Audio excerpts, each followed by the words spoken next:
Hey everyone, welcome to another episode of the Untrivial Podcast. My name is Allie Nelson. My guest today is Steph Currie.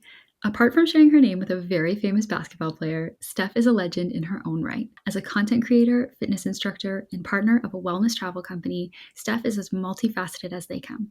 Her journey to where she is today is a fascinating one. And so today on the episode, we sit down and talk about how she got into the fitness and influencing spaces, her travel company, Surf Yoga Beer, and a ton about how to live an aligned life, go after your dreams, and say yes to adventure. I loved my conversation with Steph, and even though we recorded this a little while ago, editing this past week has me so re-inspired. So if you are someone who's in a place where you're feeling a little bit lost or stuck or just wanting more in your life, I hope that this episode leaves you feeling really inspired and energized.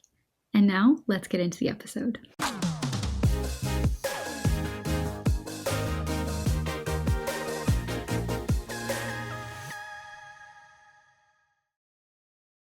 Wendy, Steph Currie, welcome to the Untrivial Podcast. Thank you so much for having me, and thanks for using my special word, Wendy. I know, I love it. I see it on all your stories all the time, and it just puts me in a good mood. It's good morning in Spanish, right? Please tell me I'm right. Yeah, it's buenos dias, short formed, a little Mexican slang for you there, but some of my friends started saying it, and I picked it up like the first week I arrived in Mexico City, so now it's my everyday. Oh, I love that. Yes, and thank you for joining us all the way from Mexico City. I am so excited to talk to you about your travels, your company, your work, all things health and fitness. But let's just start at the beginning because I think you have such a cool story, such a cool journey to where you are today, but obviously hailing from Toronto, Ontario as well. So I'd love if we could get into a little bit of your background. Like, where did you start your career? What did you go to school for? Like, what was that initial time in your life? Yeah, so I grew up in Toronto, born and raised. I went to North Toronto for high school, and then I went to Queen's University, and I was actually studying to become a teacher. And when I went into university, I just remember having no idea what I wanted to do. But since I was accepted into the teaching program, I did it. But that is kind of where my story begins of like, I was unsure of what I was going to do with my life. So graduated from university. And instead of going into teaching, I took a job at RBC. I went into banking. I did a summer internship while I was still in university, and they offered me a full-time job. So without being passionate about it or having any idea of my future, I signed the contract knowing that I'm going to do 1 year after university. I'm going to start making money, kind of get my foot in the door. And from there, I'll figure the rest of it out. So I had like a very basic, amazing university experience. It was one of my favorite times of my life. Then I went into banking. I wasn't super into it. And after a year and a half, I decided to take this big leap and leave the bank, which was crazy because this was 2018. And even though that's only like 6 years ago, I feel like so much has changed in the last 6 years. And I decided to leave corporate culture, which no one was really doing or talking about at that time. Yeah. Oh my gosh. And I think for someone at that age, like when you're 22, 23, maybe 24, leaving a stable job right after school, like that feels so scary. And I think a lot of people would be like, oh my gosh, how did you have the confidence to leave the corporate world? And like, where was your next step? So I don't know what was my driving factor. I think it was just the fact that, like, in my gut, I knew that I didn't have a long-term career at the bank within the industry that I was doing, and I wasn't ready to just settle for it. And I had like no real role models in my life saying, leave, try the crazy thing, take the risk. Like I had no one directing me. So I just went with my gut and I started talking to my parents about it. I was like, I don't think this is for me.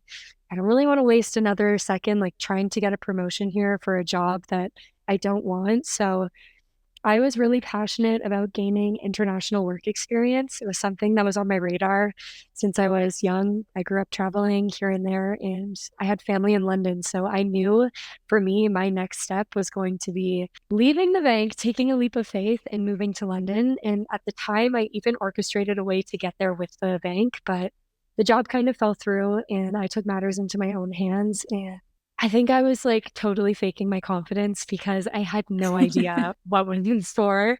in what I was going to do. Like I didn't have a job lined up, but I did apply for my visa, handed in my 2 weeks notice, and I moved to London without a job, without a flat. And I moved in with family and then eventually just started to figure it out once I got there. Oh my gosh, that's so awesome and so brave, I think, especially at that age. But I mean, your 20s are all about taking leaps and trying things and Yes. exploring. That's so awesome to hear. Before we talk about London, like, what did you feel when you were in that corporate role? Like, what were the signs that it wasn't for you?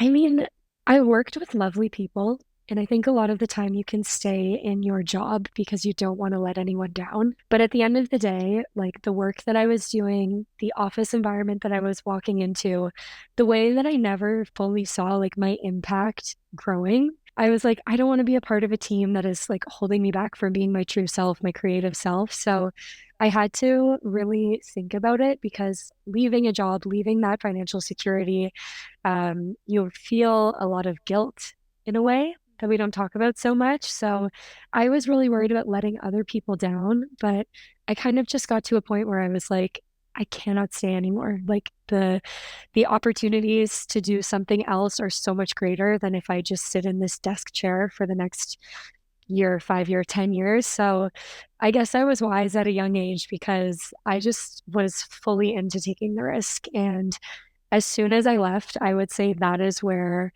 like my truest self started to form and where I started to really develop passions. And I was pushed into this zone of like, okay, time to figure it out. I don't have a paycheck anymore. I don't have the stability of living in my parents' home. So, like, leaving, having the push to leave, like, really was when it closed that door, but then opened 100 new doors for me. Oh, that's amazing. And I think, yeah, when you push yourself to be completely on your own, like you have no choice other than to figure it out. So if you can take that initial step, it's like you'll be forced to do all the domino steps after that, right? Yeah, and the people in your life are gonna support you no matter what. Like, if they love you, like the people on my team that I felt like I was letting down, or all of the people like in my office in my work life, I was so scared to leave. Like, I get messages from them today, 6 years later, and they're like, "I'm so proud of you. I can't believe what you've done with your life," that type of thing. So you just have to do what's best for you. And if you're sitting and waiting around for something to happen, like you have to take action on your own. It's the only way it's gonna work for you. How did your parents, family react to you wanting to quit this very stable job? Because I feel like a lot of people would be terrified that their parents would be disappointed or, really worried about you kind of going off on your own and moving countries also. Yeah, that was it was an interesting time. Like, I forget how young I was when I did it. I would think I was 24, and you think you know everything at that age, but looking back, like, thank God my parents trusted my decision. My dad was a banker his entire life, so he did that, like, one job for his entire career. My mom was a teacher for her entire life. So, I was young, maybe a little bit naive, and I was like, "I'm gonna go after something new that I wanna try," and luckily, like, they just supported and I think saw my ambition and whatever confidence I had at the time, and they trusted that I was going to make it happen. I was also so I don't know if I fully communicated this before. I left my job at RBC to move to London, and I got a 2-year visa. So, I think that they saw, "Okay, she can go for 2 years, and if it works out, works out. If it doesn't, like, we'll accept her back at home." They're great people. Yeah, and it's nice to be able to feel like you do have a bit of a safety net as you're taking that Mhm. big leap to know that people back home are going to support you. If it doesn't work out, you can come back and try again, try something different. It works out, and I think what people don't know, and I got a lot of questions about this while I was leaving, is there are so many options for us as Canadians to work in other countries, and a big question that I got was like, "How did you do it?" And I just went onto the government websites, I found out all of the options that were available to me, and so if you're listening to this and you want to take a leap and move somewhere else, there are a lot of options that you can use or take without having a job lined up on the other side. So do your research because a little plan that you have in your mind can actually come into fruition once you start doing your research and making it happen. It was honestly easy. I love that. So when you got to London, what happened next? What was your first job and how did that all unfold? So, okay, moving to London without a plan was kind of sketchy, but I luckily so I arrived in December and I was aiming to find a job by January 1st. That was my goal. So I gave myself a few weeks and I didn't want to go into banking. I didn't want a conventional office job. I said, if I'm going to move across the world to London, one of my favorite cities, I need to do something that I would never do at home. So I started journaling and I decided, it's so funny, me at 24 years old, I decided that my favorite thing to do when I travel to Europe is to go to fancy hotels and to sit in the lobby and people watch and just like be a part of that exciting travel atmosphere. So I started applying for roles at luxury hotels and I landed within like a week's time. I landed a role at a five-star hotel in London and I went in on their private events team and I managed private events for 6 months. And I'll tell you why I only did 6 months because private events happen usually outside of corporate hours, which is like super early corporate meetings that would start at 6 a.m., meaning I was waking up at 4 a.m. every day, or they're dinner parties that go until 2 a.m., or weddings and events on the weekends. So I arrive in London, I get this really cool job, but I am working around the clock 7 days a week. And I was like, this is also not it for me. So I had many trial and errors. Awesome. And then what happened after that? So, when did Soul Cycle come into your life? When did fitness become a main part of your life? So after I decided to leave the hotel, I was in this another phase of what am I going to do next? I'm so young. I have a little bit of freedom, not a lot of money, but a little bit of freedom to like continue exploring what I want to do. So I ended up landing a remote job. And this was before the pandemic, and literally nothing was remote. So I was super stoked about it. I worked for a jewelry brand and I worked remotely. And so I had a lot of flexibility. And this is when I started to really tap into brand partnerships and content creation. Because again, like in 2019, being an influencer was a thing, but it is nowhere near the industry that it is today. So I started making brand deals and brand partnerships in London. And I had a little bit of work, so I was doing like a remote job, a little bit of content creation, and still just like figuring out what I wanted to do. And in this limbo, I was happy, but in this limbo is exactly when SoulCycle made its international expansion from the US to London. And I was a content creator influencer at this time. So they brought me in as a partnership, and I got to take classes for free. And I had done a ton of spinning in Toronto before I moved away. So I was passionate about it. I loved it.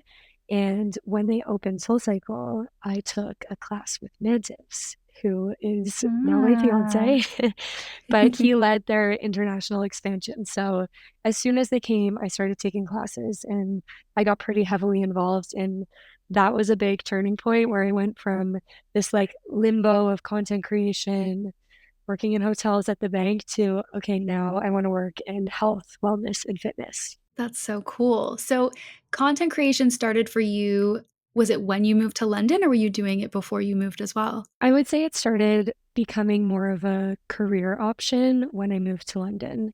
Because before, when I was in university, I was posting like university things on Instagram, Mhm. which are fun, but like not important. And so I wasn't taking it too seriously, especially when I was working at the bank. Like, imagine corporate culture 6 or 7 years ago, like, hide your Facebook, don't let anyone from the Yeah. office see what you do in your personal life. So I was doing like nothing while I worked at the bank. So moving to London gave me that like new lease on creative freedom. So I definitely started in London. There's so much opportunity over there. Like it's one of the creative hubs of the world. So that's where it opened my eyes to like the potential of having a career, a job in the industry. So since I moved to London, it's been a big part of my day to day. Mhm. Yeah, it's interesting you bring up that point about being a little bit scared to dive into something like content creation when you do have a corporate job, and there is almost that fear of, "Oh my god, is my boss gonna see this? Oh no, like, what are they Yes. gonna think?" And, like, trying to get the courage to post regardless, but so great that you could kind of just cut that, leave that behind, and start really fresh. Were you worried about that at all when you were doing the special events in London? No. Not at all. I was working in like an Italian French hotel and it was like a different stratosphere over there. They didn't care at Yeah. all. Do you feel like the culture, corporate culture or work culture around what people can do in their personal time is very different in the UK? I think, I mean, I haven't worked in corporate culture over there in like 5 years, so it's hard to say what it is now. But what I have seen, and I think what a lot of people will feel, is that there's just been such a shift. Social Mhm. media in the online world is such a big part of every industry now. Like the bank that I worked at has TikTok, Instagram, Twitter, Threads, like you name it. So I think it's now recognized as like an integral part of success for businesses. So now there's Mhm. less shame around it and there's more support. Like if you can understand how to work social media, you're applauded for it now, whereas before it was like a secret private part of life. So I think maybe there's a different culture over there, but in general, like everyone is shifting towards a social online presence. So it's very different now than what I experienced years ago. Mhm. I wanna get into talking a little bit more about wellness and fitness and, you mentioned starting your kind of Soul Cycle journey in London, but was fitness always a big part of your life? Did you always love spin? Like, where did that start for you? Yeah, it's always been a big part of my life. I grew up as a dancer, so I was always finding like the fun in movement. And I think anyone who goes through dance experiences this like hard stop when you move into university or into your life. So when I found spin, it just reintroduced this fun way of movement and working out, I guess. I have always been super active and energetic. So the idea of fitness and working out is fun for me. I enjoy it. I get my days where like I want nothing to do with it and I want to sit down on the couch and not work out for a month. But for me, like it's always been a part of my life. And I started spinning in like 2016 and I never really pictured myself as a coach. And I didn't want to be a coach. I had no aspirations to be a soul cycle instructor until it was in London and until I started becoming really close with the coaches there and they saw a potential in me. And then I ended up joining the team. That's a whole story I can get into if you want to hear about it. But it was always just like a fun hobby for me, and it still is. Yeah, I mean, spin and some of the newer kind of workout options are so cool because especially if you were a dancer or just like an energetic person, like the type of music you get to listen to in spin class, like it literally reminds me of like a club or a rave, but it's like this really healthy way to still enjoy some of those like party aspects of life, but you're doing it in like this Exactly. wellness context, which is so fun. It's so much fun. You have to find a workout or an into wellness that you genuinely enjoy. And then it becomes a hobby, not something that you have to do. Yeah, absolutely. And so you joined the team. You were a Soul Cycle instructor. And then I believe you've moved again. You moved to New York after that. So let's hear about that stage of life. Yeah. So when SoulCycle came, I was nearing the end of my 2-year visa that I told you about before. So I was already thinking, what's my next step going to be? I never envisioned myself moving back to Toronto. I thought maybe I had like a small business opportunity that could take me to LA, or maybe I'll continue coming back to London. Like my doors were once again, like one was being shut, 100 were being opened. And right before I was leaving, the SoulCycle team from New York came for this big weekend in London, and I met them at the studio. And we got chatting, and they found out I was Canadian, and they were like, "We are desperate for a new coach in Canada. Would you be interested in auditioning for us and then working in Toronto?" And I'm like, my visa is about to end. I could go train at SoulCycle in New York and then work in Toronto. At this point, I'm like loving SoulCycle. I'm loving everything about the brand, the culture, the workouts. So I was like, okay, let's do it. And I literally flew to New York 2 weeks later to start my training for Soul Cycle. So my life is like flowing at this point, one thing into another. And I finished my Soul Cycle training in March of 2020. And obviously, that is when the pandemic happened, and all businesses, Mm. especially like high touch businesses like the gym, Soul Cycle, were shut down like before my career can even really start. And I just kind of took it day by day from there. But when I graduated from the soul cycle training, it was the first time I had ever done anything in health and wellness. I was used to being like a little bit more behind the scenes in my corporate job. And now I'm like the face of a room full of 60 people, big energy, high intensity. And I felt so far from myself when I was doing it because I had never done it before and I was kind of throwing myself in the deep end. So the pandemic happening was actually like a mini blessing in disguise for me because I truly like I don't think I was ready at that point to take the leap. Yeah, that's so surprising to hear because looking at you or like your social media and like how energetic you are, how amazing you are as an instructor, I feel like people look at that and they're like, I want whatever she's having. Like how is this possible to have this much energy? So you've definitely come into that. And it's so interesting to hear that it wasn't always the case. Cause I think, looking at you, I'd be like, oh, she's had confidence from the minute she woke up. No way. I definitely have been a work in progress over the last few years. Like, if I could go back and tell myself who worked at the bank that I have the confidence that I do today, like my jaw would be on the floor. And I think it all comes with like finding what you're passionate about and what you're truly good at. Like accepting that first job at the bank was going to take me nowhere in life. I wasn't exercising any of my true passions, like any of my creativity. I love to talk with people and connect with people. I was doing none of that. So I feel like it took a lot of experimentation to get to where I am. And now I have like the jobs and the careers that give me that like life and energy that I'm able to share with people in my classes and on my trips and stuff. So all of those experiences that I just told you about, like truly each one brought me like a step higher to where I am now. And then I did end up teaching after the pandemic and I did slowly find that confidence. But even then compared to now, and that was like 3, 4 years ago, like I still can't believe like the progress that I continue to make. So it's cool to feel that progression. Absolutely. And even hearing that, when you were in London, you felt like another door was closing, but more doors were opening. And that just mindset around, even if something is ending, I know there's so many more opportunities for me. I think that's a Yeah. really amazing, but also rare mindset to have. Like, have you always been this optimistic person who really thinks things are going to work out? Or like, how did you cultivate that? How can people get to that place of thinking? Honestly, I have never been this optimistic person, and I'm someone who has had a lot of fear, and one of my biggest struggles is self-doubt. And the reason that I've had this like growth in my mindset is because like I am open to new opportunities, which sounds a little bit cliche.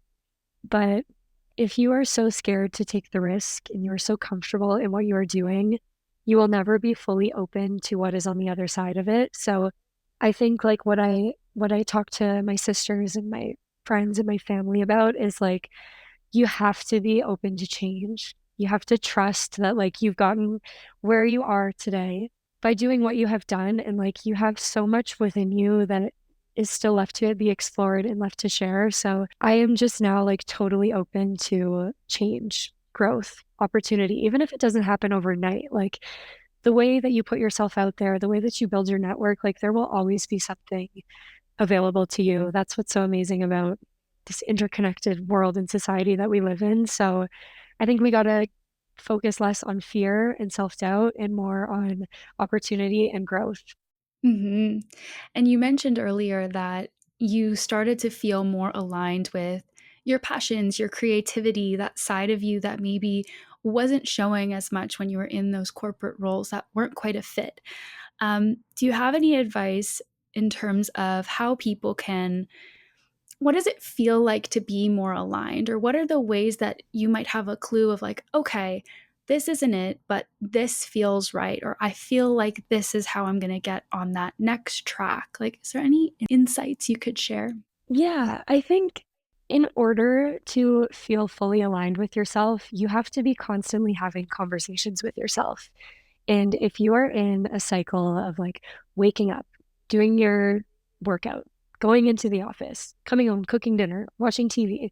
Like, are you really stopping to take that time to evaluate your life and what you really want to happen? I have had like a super strong morning routine. It's a non-negotiable for me, and I started it around the same time that I became an instructor. And it's basically like 5 minutes in the morning to just connect with myself. Especially being as I don't have like a boss, I don't report to anyone. I need to keep myself in check.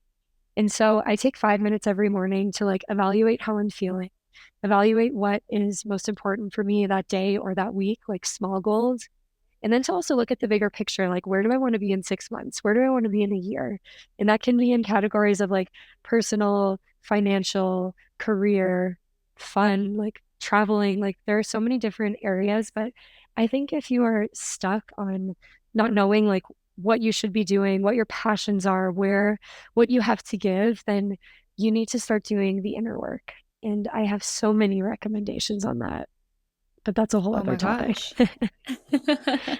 Yeah. I would love to get into a couple of them. So, in terms of that morning routine, so you have a check in. Are you journaling? Do you go for a walk? Like, what does that look like for you? I think it can look different for everyone, but for me, I journal because then I have to. Like I see the words on the paper, it's done. If I go for a walk, I can like pull out my phone or get distracted. So I do a journal prompt, and the way that I set it up literally is I open a new page. On the right-hand side of the page, I write down everything that I'm feeling, whatever's going on in my head. And on the left-hand side of the page, I write my to-do list. So I have like a very clear picture every day. And I will go back and I will scroll through my notebook on like what I was working on a month ago or what I achieved 2 months ago and stuff. So I think like I make my coffee, I sit down with my coffee, I light a candle or something, and I'll put on some music. Like it doesn't have to be a meditation or anything crazy. I put on like some coffee jazz. And I'm in like a habit now of just writing whatever I feel every morning. And it's life changing. Yeah. Yeah, I bet. And it's such a beautiful and kind of easy way to do a bit of self care that doesn't just kind of make you feel good, but it also kind of sets your aim, it sets your focus, it gives you motivation to continue on achieving your goals. Have you always, I mean, like since before you started influencing, for example, have you always kind of had that direction or goal setting as a part of your days or weeks? No. So after everything happened with Soul Cycle and I taught a little bit, and then the company ended up actually shutting down. So I lost my job. But at the same time, I was entering this new relationship with who is now my fiance Mantis, and he lived in the US. So I ended up moving to New York and like unofficially, I was like doing long trips to see him. And I was in now this new country with new opportunities, but I didn't have a work visa. And I was basically like trying to make content creation and brand deals my thing. And like, what better place in the world than New York City? That is the Yeah. place you need to go to if you want to make it in this industry. But so I've arrived there. I have no idea what I'm doing. I don't know how to meet people. So I actually found on Instagram a woman who is a manifestation coach.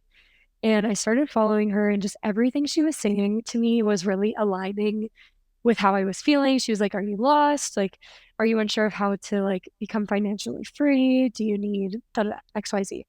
So I ended up joining a course with her, and it was all about manifestation. And it basically gave me the groundwork to understand exactly what I want or exactly what I'm calling into my life. So taking a course on self-development and self-improvement with a coach that you really believe in, game changer. Like so incredible. It has nothing to do with your professional development. It has nothing to do with all of like the outward energy that you give. It's finally like turning inwards and doing something for yourself. So I learned like the terminology. I learned, okay, what am I calling in? Like, what do I want in my life? I learned that. I practiced it with her for like 4 months. And since then, I've just been doing it every day. Like, I need to know what I want in my life. I need to know what I'm calling in. So that's my favorite prompt. I'm calling in blank. And that's how you develop your thoughts around it. That's amazing. So let's talk a little bit about that journey in New York and making content creation your full-time thing. Um, what was the journey from there in terms of partnering with brands and getting discovered and really like growing your audience? Yeah, so that was a really fun period of my life. If you can live in New York for like 1 to 2 years of your life, you should do it, but make sure that you are young when you do it because I don't think I could do it anymore. Um, so the way in any new city, I think, is you have to find a community. And I started to build my community in fitness, of course, because that's like what is known to me. And that's the advice I give to anyone when they ask, like, I'm moving somewhere new, what do I do? I always say, join a fitness community. It's the easiest way to talk to people. So I started meeting people in classes. I started posting about the classes, and then other brands would see it. I started going to workouts with other friends that were in the industry, and through there, like getting invited to events, doing partnerships. I had a little bit of management there. So I'd say it all started by just taking group fitness classes. And from there, you just build relationships and then it spirals. The ball keeps rolling. That's amazing. Why is fitness so important to you? Like what does that mean to you in your life? It's such an integral part of your life. Like what do you feel like are the major benefits that you see from exercise and fitness? So I was talking about this in my class yesterday, and I think when you get to like the level or like the love that I have for it that I'm at right now, fitness in the way that I do it, which is all group fitness, is so much more than exercise. I would say like exercise is actually the last reason that I do it. When you find a community or a type of workout or type of fitness that you love, it's something that like you show up to as your best self. So when I'm teaching spin here, I have my community of people, I have my friends, like we're all excited to be there together. And the energy that we create there is something that you cannot find when you're sitting at home on your couch. It's like a feeling. It's a feeling of being a part of the community. It's a feeling of moving your body, getting endorphins. So it's always been this way for me. Like it's so much more than the workout. It is all about like strengthening my mindset, strengthening community, doing it with friends, the feeling you get afterwards.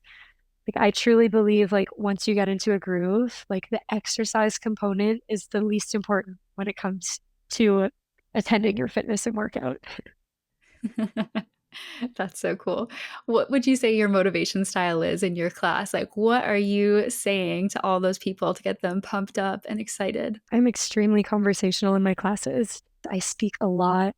I don't like to prepare anything. It's like whatever comes up from like the feeling, the intensity of the music. Like there's so many things that go into it, but I definitely speak a lot. I love to be motivational and connected. I can really connect with the people in my room. I have a super strong community here. So I would say it's very motivational, challenging, but yet so fun because I arrive completely as myself. I'm talking, I'm laughing, I'm enjoying my time with everyone around me. So it's been a really cool experience that has also allowed me to, I think, finally find my confidence. Like I attribute my confidence to the most recent job that I've had, which is here in Mexico City. Mhm. Yeah, and we'll talk all about Commando. But if someone is looking to find their passion in fitness and find the thing that gets them going in the morning or afternoon or whenever, did you experiment a lot? Like, did you try a bunch of different fitness modalities, or did you find spin pretty quickly? I have done everything across the board in my time as a participant, not as a coach or a trainer. But spin, I think I've been doing it for almost 10 years now, maybe like 7 or 8. But I knew right away it was something that I clicked with. Like you said before, the energy of the music, the choreography, like I do beat driven classes, rhythm riding. So it takes me back to being a dancer when I grew up. And so I knew instantly that this was my favorite form of exercise. I also love low impact, like Pilates and yoga. So I think cross training is important, but if you are looking to get into something specifically, I would say try as many instructors as you can, try as many different modalities as you can. And when you find something that you like, that aligns with you, that makes your body feel good, then stick with it and create a awesome routine around it. Amazing. Let's talk about Commando. So, you now live in Mexico City. How what happened? We went from Toronto to London to New York, now Mexico City. Let's talk about this leg of your amazing journey. This is probably my favorite leg of the journey. And I'm going to go back to what I said about one door closed and 100 big doors opened. So I've spoken about my fiance a little bit already, but really he is the rock within this story. So quick little intro. My fiance Mantis was one of the top soul cycle instructors. He was with the company for almost 10 years. And he was based in New York for 8 years, moved to London to open their whole expansion, and then went back to New York. And he just got to the point in New York where he was like, I've had the best days doing this, and I don't feel the growth that I once did. So he was ready to throw in the towel and leave SoulCycle, which was hard because this was his form of corporate culture. This was his financial security, his benefits, his 401 retirement. Like he had everything set up for him there and he'd been there for 10 years. So walking away from that was super challenging from him. And it was actually something that he went back and forth on for 2 years. And November of 2022, we were prepared for him to leave at Christmas time in December. And that November, the entire team from Commando walked into his soul cycle class, took his class, loved him, and they asked if they could take him out for dinner and tell him a little bit about the studio. So we went out for dinner and we said, we are a 2-for-1 package. And we flew out 2 weeks later to come and see Commando, to come and learn about it, to see Mexico City. We had spent no time here, but we know that it is a place that is very much trending and up and coming. So we flew out 2 weeks later. We had the best trip. We absolutely loved the community. We loved the intensity of the studio. Like we had that moment of alignment. And from there, Mendes did the hardest thing ever, which was walk away from his 10-year career at SoulCycle, but it was into this new opportunity called Commando, where he was no longer just a coach as he was at SoulCycle, but now he's creating an entire company, an entire program under his name, under his guidance of 10 years of work that he just had. So although we were so scared for him to leave SoulCycle, like literally the stars aligned and we got this job offer to do something that would take him and us even to the next level. So that's how we ended Wow. up here about a year ago. Wow. Oh my gosh, that's so amazing. And so, how are you liking Mexico City? What's it like? It is amazing. Have you ever been? I've been to Mexico, but I've not been to Mexico City, but it looks like a vibe based on your socials for sure.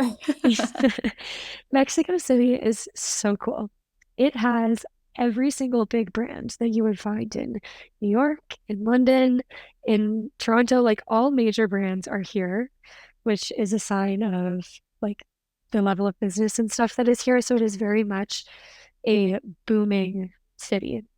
The coolest thing is that it is also a green city. Like there are these massive, beautiful parks in the middle of every neighborhood. So for me, it doesn't feel like I live in a big city. It feels like this beautiful mix of not countryside, but like maybe small town vibes. But then I walk 5 minutes and I'm like standing in front of Gucci, you know? So it is crazy. It's been such a cool and more relaxed lifestyle compared to New York. And the hospitality in the restaurants here is what the city is famous for. So we're having a lot of fun just living like a totally different lifestyle than we have in the previous cities we lived in. Yeah, oh my gosh, and just like the weather and the beaches, such a The change from New weather. York. I'm beyond jealous. I didn't want to talk to any of my friends in Toronto about it, but we were having like 28-degree January days, you know. I was by the That's so pool in rude. January.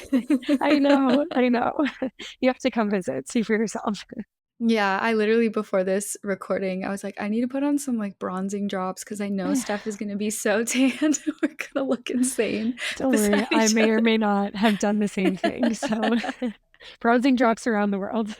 Yeah, love it. Let's talk surf yoga beer. What is surf yoga beer? We haven't got there yet. Tell me all about it. Yes, this is honestly the coolest company in the world. And Surf Yoga Beer, we are an active and social travel company and we do group retreats. So we encourage people to come alone, sign up for a trip, a destination that they want to visit, and then they show up and there's anywhere in between 20 to 80 other people just like them that are there to meet new friends, live an active week in the Amalfi Coast or the Philippines, wherever we are, do all sorts of active excursions and leave the trip with an amazing experience, but also a whole new network of close friends. So it's very interesting, and there's not too many other companies out there that do what we do. And Mantis and I run this company entirely by ourselves from our apartment, which is Oh the my dream job. gosh. Holy cow. So you have three jobs. And then planning a wedding, yes.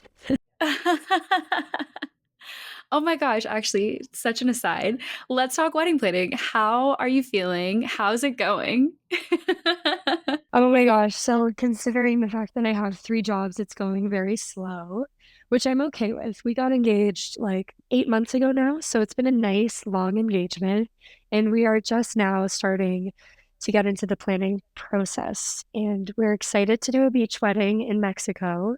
We Beautiful. chose a beach that we have never been to. We don't have any connections to it, but we went to visit and we just felt aligned. And so we are in like the micro phases of planning a wedding, but it'll be at the end of this year. If all goes well at the end of this Oh year. my gosh. Yeah. Congratulations. That's so fun. Have you felt Thank stressed about you. it at all or it's just chill, it's going? I mean, for the most part, stressed. But I feel Normal. like So that comes normal. with the territory. I'm stressed because I feel like I'm kind of doing it alone, and maybe a lot of brides feel this way. Like my fiance is so go with the flow, and I'm like, we need to have meetings. Our wedding planner needs to know these dates. Da, da, da, da. So I'm trying to do it all, but that falls at like the bottom of our priority list with our other jobs. So it's a work in progress. Again, I am not someone who stresses out over like big things like this. So I trust that like everything will fall into place when it does. Yeah, that's such a good attitude too. And it does. Like I feel like the day is always going to be amazing and special because you're marrying the love of your life. So how could that be bad? Yes, 100%. I'm Yeah, so we did. excited. My friend recommended to me doing like a wedding Wednesdays. So like every Wednesday night we would do a night of like planning and that was our allotted time to hopefully move the needle on a couple of things. So, highly recommend. I'm I'm gonna let you know I have tried that. The good thing about doing it alone is it is going to be your vision. So there's Oh, going to be no, exactly. yeah. And this is so important. Like, this is so important. The final details, I have no problem deciding them, like me and my wedding planner, and that Hmm. is it. So that's what I'm saying. Like, I'm not stressed. We'll get through it. It'll be fine. Yeah. Okay, cool. So, outside of wedding planning, outside of spin, outside of content creation, you are running this amazing company from your apartment with your fiance. So cool. Do you like working with your fiance? How's that relationship? Like, that could be intense. I will say that it is one of the most incredible things in the world, and I feel so lucky every single day that we are each other's like bosses, coworkers, partners, roommates, like everything. We are everything to each other. And Mantis, I think that I have learned like almost everything in my adult life. Like since I've had all of these transitions when I was kind of like finding myself experimenting, I am so like crystal clear on who I am now, what I want out of life, like my ambitions, my aspirations. And I think that that all started to happen for me when I met Mantis and when we started working together. Because, like, not only in my relationship do I feel like I really follow him, but also, like, he is so supportive of me in all of my jobs. And it really feels like he sees my potential and what I have to offer. So, his empowerment has helped me work so hard. And, like, my trust and admiration for him as, like, a leader in all of our projects makes me want to work so hard for him and for our own success together. So it definitely has its challenges. We go days on end, it feels like sometimes without any sort of like romantic gestures or dates or time away from the computers. But at the end of the day, like the work that we put in is what we get out together. So we make sacrifices, we give our time towards our work, and at least we're doing it like alongside each other. Mhm. I think you're just in, like, that hustle phase, and that relax phase will come for sure. That's Yes, we are amazing. working hard now to relax in the future. So, a typical trip of surf yoga beer, what does a typical day look like? Because I'm imagining running, a workout, but also this gorgeous scenery. Tell us more about what those days look like for a guest on that trip. Yeah, so each trip is a little different based on the destination. Like we offer hiking trips, we offer surf trips, we offer winter trips. I'm off to France actually tonight to go skiing with 50 people. We offer sailing trips. So each trip is going to look a little bit different, but we have like principles that guide us on each trip. So surf, yoga, beer. Surf does not necessarily mean we are surfing on every trip. It stands for adventure and adrenaline. So getting outside of your comfort zone, like living life to the fullest. Yoga, we do practice yoga on every trip, but it also just symbolizes like mindfulness and connection with other people, also yourself. And then beer is just partying, letting loose, enjoying like the best parts of life. So each trip is structured similarly, but depending on the destination that we go to. A typical day, let's walk through a typical day on our most popular trip, which is Nicaragua. We love Nicaragua. We are hosting 16 retreats there next year. Oh Wild. my gosh. And so we stay in these beautiful villas on the beach in the jungle. So Nicaragua is where the jungle meets the beach. And we will wake up early. We'll do a big beach workout. You're swimming in the water before breakfast, have a huge breakfast with everyone, like 25 people you're sitting with, having coffee, breakfast with. So much fun. Then we head down to the beach for surf lessons. The surf lessons happen right in front of our beach bar. So while you're not surfing, you're like having tacos and tequila with your new friends. From there, we just kind of like relax on the beach, hang out. Then we'll go up for a sunset yoga session, which is one of the most beautiful connected moments of the trip. And then we do a big group dinner and some sort of themed party, or we'll go into the town, or we'll hire a DJ or some local entertainment. So it's jam-packed days. It's all about meeting new people and connection while we do fun activities wherever we travel to. Oh my gosh, that sounds so fun. What if you're kind of newer to fitness? Say you like fitness, but you wouldn't consider yourself like an advanced level. Could you still go on a surf yoga beer? 100%. We have all fitness levels welcome, and we can't actually control who comes on our trip. Like, if our idea and our brand resonates with you, you sign up. So we get people from across the board, whether they're super young, super old, whether they're a marathon runner or they've never run a kilometer in their life. We are just trying to promote like a healthy and active lifestyle. And a lot of the time, like if you're in a rut at home, you don't even know where to start. And then all of a sudden you're doing beach games with a group of amazing people, like running around and running into the water. Like you forget any sort of insecurities that you have or any doubt, and you're just thrown right into it. So a lot of the time we get people who are looking to actually build a fitness routine or a healthy lifestyle come onto our trips. They're reminded that like it doesn't have to be taken so seriously. You just have to find that thing that you love, that community that's going to empower you, and they'll leave our trip and completely change their lifestyle when they get home. Oh, I love that. And I love that it's kind of like, you know, a step in this direction. If you are feeling stuck, you can dip your toe in the water of what a different life could look like. You've obviously traveled all over the world. Travel is now such a huge part of your work and your life. What advice would you give to someone who maybe wants to move to a new city or move to a new country, but is scared or feeling overwhelmed about all the change that might bring, or they're hesitating at that step, but they know they'd really love it and it does seem more aligned, they think. What would you say to them? I have two pieces of advice for that. The first piece of advice can be really hard to actually do, but a lot of the time when you focus on change, you focus on the what if, and it's going to be something negative that you're afraid of. So when you move to a new city, you just have to trust that you are going to find your new lifestyle. It may be totally different from what you know at home, and that could be a really awesome thing. You're going to meet new people. You're going to try new food. You're going to travel to new places from your new home base. So I think just having that open mindset of that change is good. The action that you take when you get there is what will make or break your situation. So go into it with a mindset that, like, yeah, you're going to feel completely different. You're going to step outside of your comfort zone, but that is exactly where the growth starts to happen.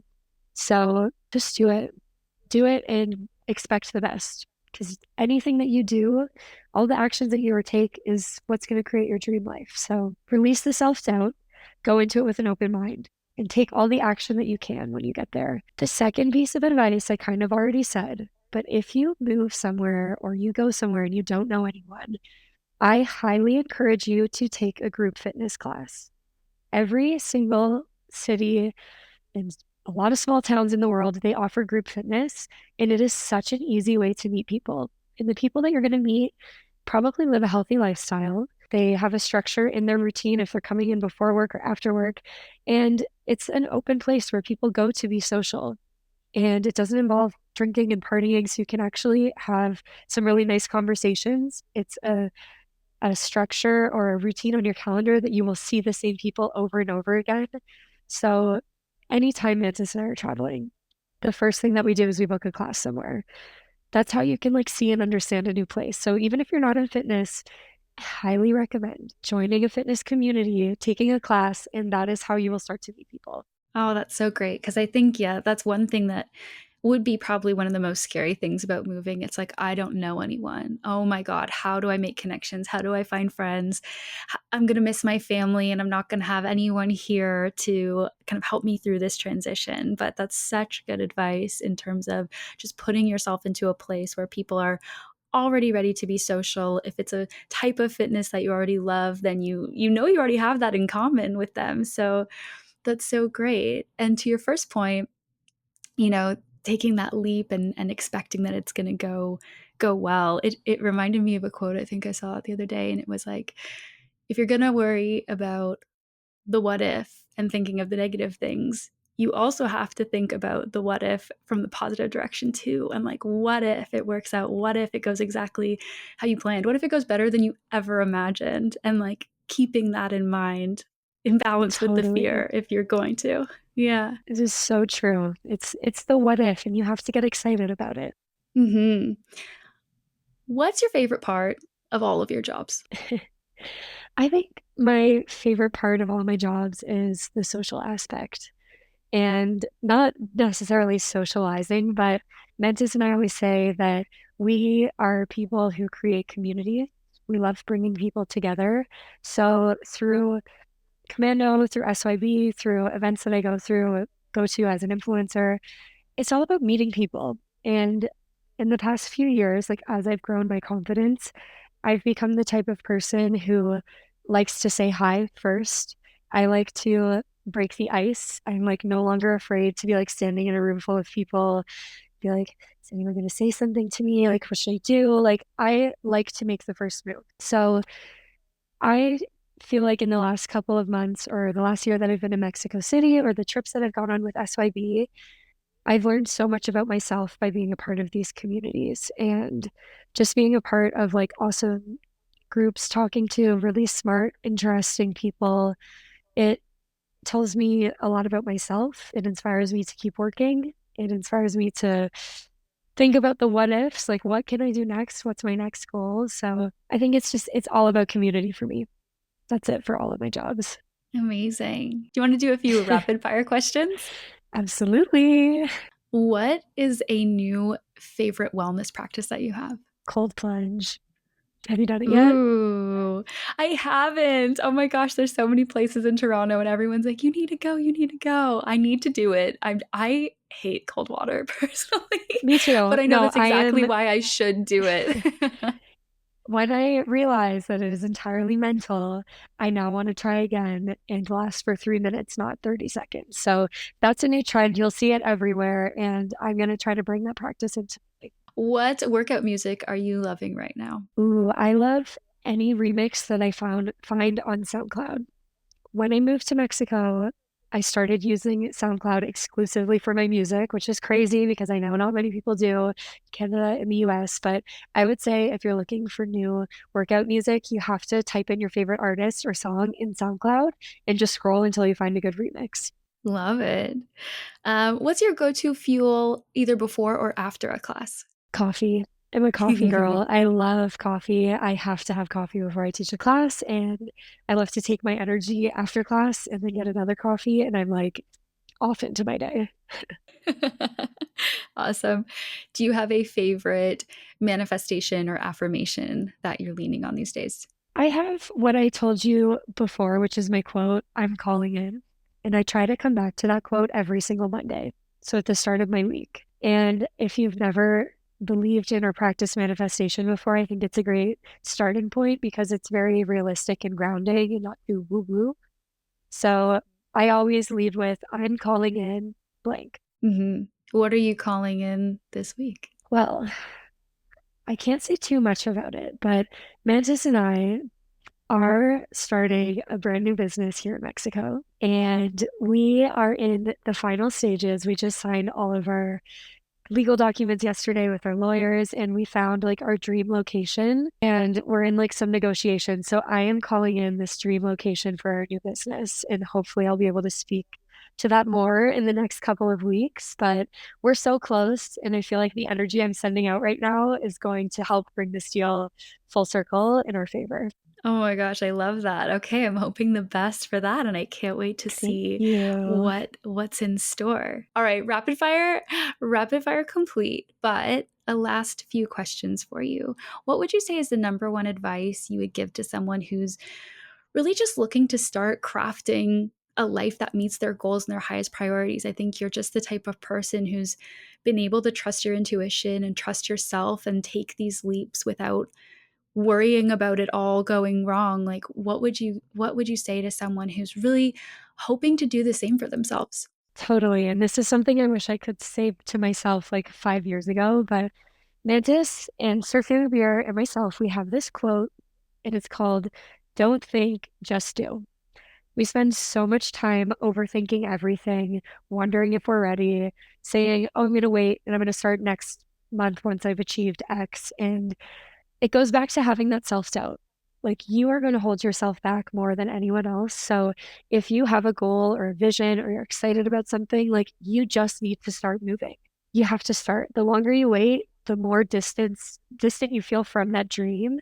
And most of the time, like we are fully ready to take that next step, but our own self-doubt holds us back. So whatever it is that you want, figure out the first item, the first action that you can take, and just slowly start moving towards it.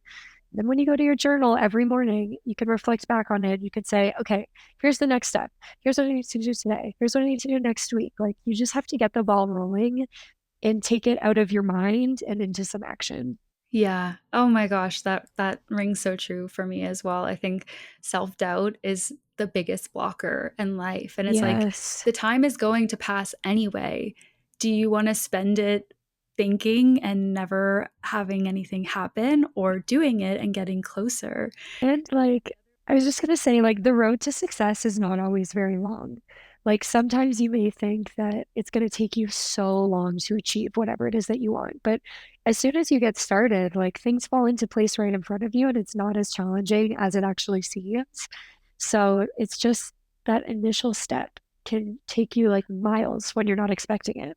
And it's like it's hard to work for something that is scary or seems big, but it's also hard to live a life feeling regretful and not taking the leap when you know you could have. That's Totally. such great advice. Such great advice. Um, if people could take one thing away from our conversation, your message, you as a person, what would you want it to be? I think based on everything that we've spoken about today, it's just got to be don't settle with where you are. I am so happy that I trusted my gut back in 2018 when I was a kid. And it has sent me on such a beautiful life trajectory that I would never be on if I didn't take that first risk. So if you're listening to this and you're feeling stuck or you know that this is not what you're meant to be, take some time to make a little bit of a game plan for yourself, but also trust that the second you get yourself out of it, you're going to get yourself into something new. in something that you feel way more aligned with, hopefully. And there's endless opportunities out there. So take the risk. Do the thing you've been wanting to do. Maybe this is the sign you've been waiting to hear. Oh my gosh. Yeah, I hope people hear this and think, "Hey, this is for me. This is it This for is the me." sign. This is the sign. Steph Curry is the sign. Steph, you are so inspiring. I love everything that you do. I think your work, your life, so cool. Where can people find more about you? Where can people get connected? Well, thank you so much. You're just the best. And you can find me on Instagram and TikTok at Steph Currie with 3 R's. And if you want to check out my travel company, Surf Yoga Beer, if you want to travel with us, which I highly recommend, surfyogabeer.com. We do group trips for anyone in between the ages of 25 to 45-ish. That's loose terms. So if you want to come away with us, you can reach out to me on one of my socials or our website as well. I love that. Steph, thank you so much. Thank you for having me. This has been such a nice conversation, and I even feel re inspired after it.